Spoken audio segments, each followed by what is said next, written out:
Hey guys, it's Archon, and I just got back from the Reaper of Souls launch party. I just got back. I actually haven't even showered since the party, as gross as that is. If you guys didn't know about it, it was last night.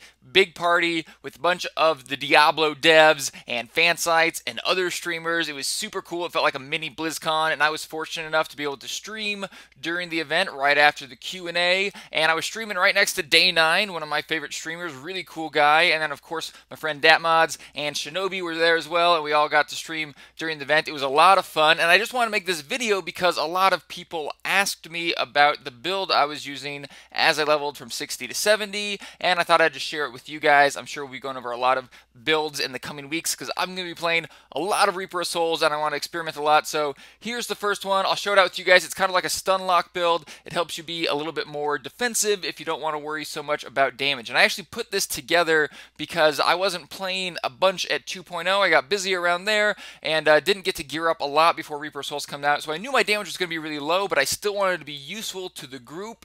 And so one of my viewers told me about this combination with mirror images and slow time. Tried it out, worked great. So I put this whole stun lock build together. And even though I definitely wasn't the highest DPSer in our group of 4, I was still able to help a lot. And it was really worth it because we leveled on Torment 4 and we were still in level 60 gear by the time we got to Malthael. So we were getting wrecked. Like any of us were getting 2 or 3 shots. And so the defensive really helped. So I'll show you the build and I'll show you what things you might want to change if it's a little too defensive or if you want to go more single target.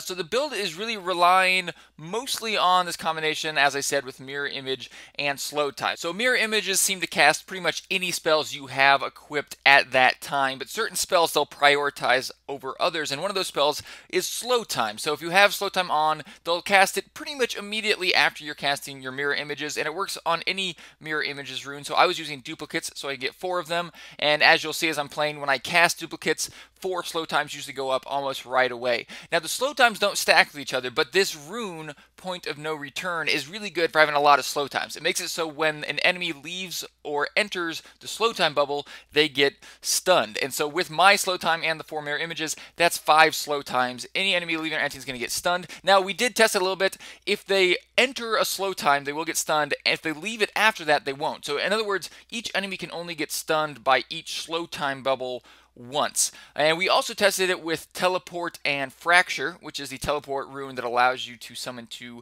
mirror images when you teleport, and that one does not work. They will still make the bubbles, but it doesn't stun anyone. So I'm guessing it's just not getting the rune effect.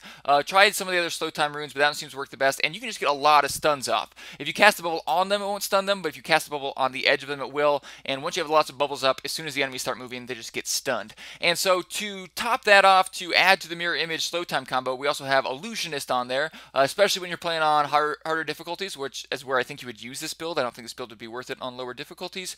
Illusionist is really nice. You're getting hit for 15% of your damage all the time, which means you're constantly restoring the cooldown on mirror image, slow time, and teleport, which is one of the reasons I have teleport on here. Wormhole just allows you to get around a bit faster, but really good combination there. Now you might have also noticed both of my offensive skills are lightning damage, Electrocute and Meteor with Lightning Bind. That's of course to combo with Paralysis, so I can get a few extra stuns. I also got a legendary from my good friend Intrepid called Weird Word or Word Ward, however you pronounce it, but it does pretty much the same thing as Paralysis. There's another 13% chance. I think that can roll up to 15% to stun for 1.5 seconds. So it's pretty much doubling up on Paralysis with that, which means you're just stunning a lot with lightning, and I chose 2 lightning skills which seem to proc a lot. I got Surge of Power on Electrocute so that I can get more meteors out, just get your arcane power up faster. I had some APOC on my gear too. I actually had a lot more APOC than you can get in Reaper of Souls because I still have my level 60 gear, which has a much higher max APOC. And then there are some other passives that really combo well with these, but we were playing on such a high difficulty compared to our defense that I have all defensive skills. I just want to die as little as possible. But if you wanted to, instead of Galvanizing Ward, of course you could put on Prodigy. That's going to help you get Arcane Power even faster, cast more meteors, or Arcane Dynamo is going to help your meteor do more damage. Both good skills to cast when you have, I think, high spending main attacks like Meteor. But overall, the build worked really well. It was a lot of fun. Again, my damage isn't incredible, but as far as like keeping a group stunned. It worked really well. It's no critical mass wizard. You're not going to stun lock infinitely just by spamming some buttons. You're actually going to have to pay attention to what's going on. Enemies are probably going to be stunned a little over half the time, but it's a huge amount of utility to your group. I mean, really, if you're in a group of 4 people, do you want like another 10% damage added to the whole group, or do you want all enemies to be stunned most of the time? Like, that's definitely going to help you more in the long run. So maybe if you can't get the deeps yet, or you just want to be a good addition to your group, you might want to try out this build. You could try some variations. Of course, energy armor could be a more offensive buff. Teleport, any of those other runes would work fine.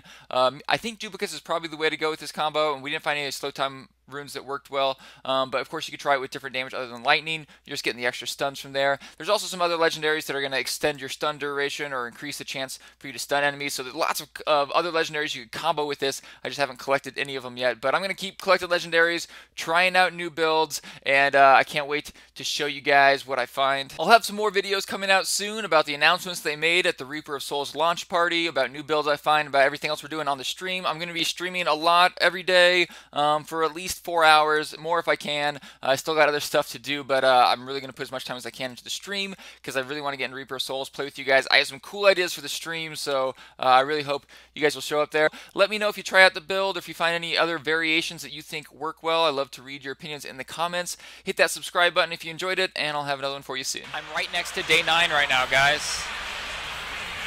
Like, he's right next to me. Look at that's day 9 right there. He's right next to me, and he can't hear anything I'm saying right now. He doesn't even know my camera's pointed at him right now. Isn't that we can say whatever we want to about day 9. He has no idea. He's even adjusting his headset. He still doesn't know.